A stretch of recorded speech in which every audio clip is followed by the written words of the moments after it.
wondrous land whose boundaries are that of imagination. Your next stop, the Twilight Zone. What's up, Hellraisers? Welcome back to yet again another Twilight Zone review. This episode is titled One of the Angels, Season 1, Episode 2. Starring Ed Lane. He's playing Louis J. Bookman. This episode tells a story about a pitchman who basically come encounter with death himself, and he is here to collect.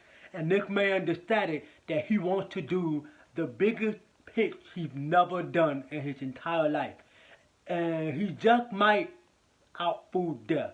So this episode right here is a very interesting episode for me because I do love this episode. However, I got some problem with this episode, and I got something that amazed me as a Twilight Zone fan, and I'm going to be completely honest.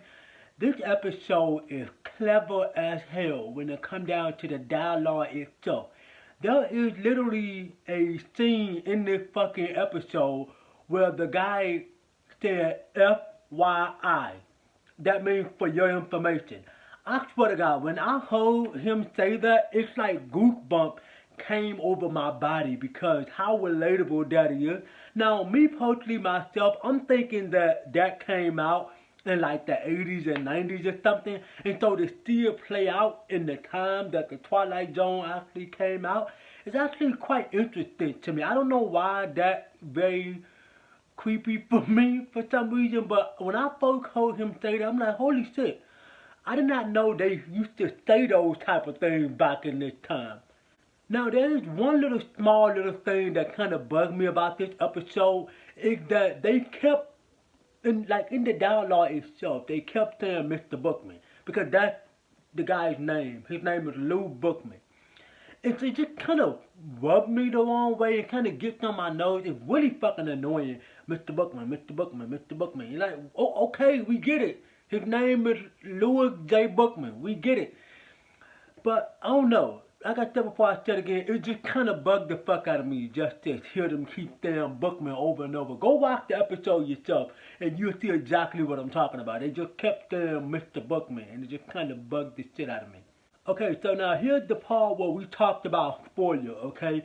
So Ed Lane in the episode, I would say his performance is great, but I will have to be honest, towards the end of it, when the little girl gets hit by a car out of nowhere, and you can see that he loves children, and the little girl was 8 years old, and so death is teleporting from each corner of the room, and Lou goes, can you stay in one place? Because every time I turn around, you end up in a different place of the room. I've never looked a day in my life. And so Death said, okay, I'm here to collect. And that's your soul. I'm here to take you because it's your time. And so the little girl get hit by the car, and all of a sudden Lou go outside after he hears the car. He go outside, and there's a little girl named Maggie, who is his favorite out of all the children. And so Death is standing up on the staircase. And to remind you, Maggie did not see Death when she came to Louis' place so he can fix a toy that he gave to her. She did not see him, excuse me.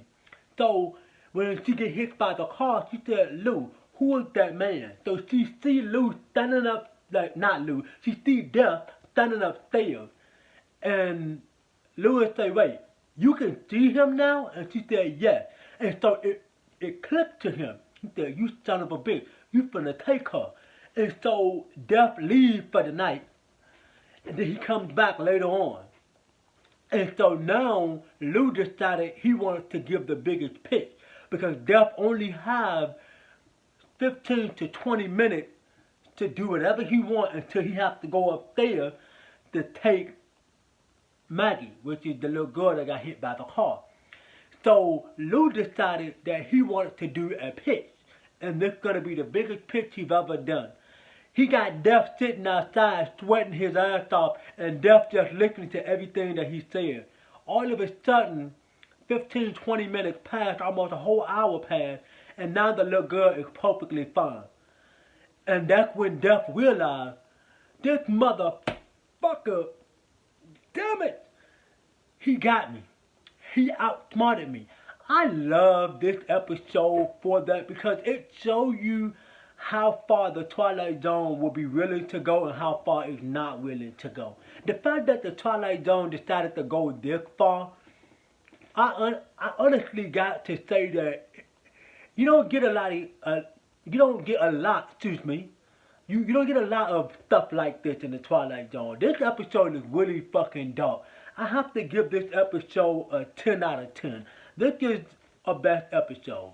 One of the best episodes. There's so many more to come. But anyway, Hellraisers, if you love any of the Twilight Zone, put them in the comments. Let me know you want to see me review or talk about. Because, as I said before, I said again, I could talk about the Twilight Zone for hours. And there wouldn't be nothing that I can say about them that haven't already been said. So, we've made it to the end of this video.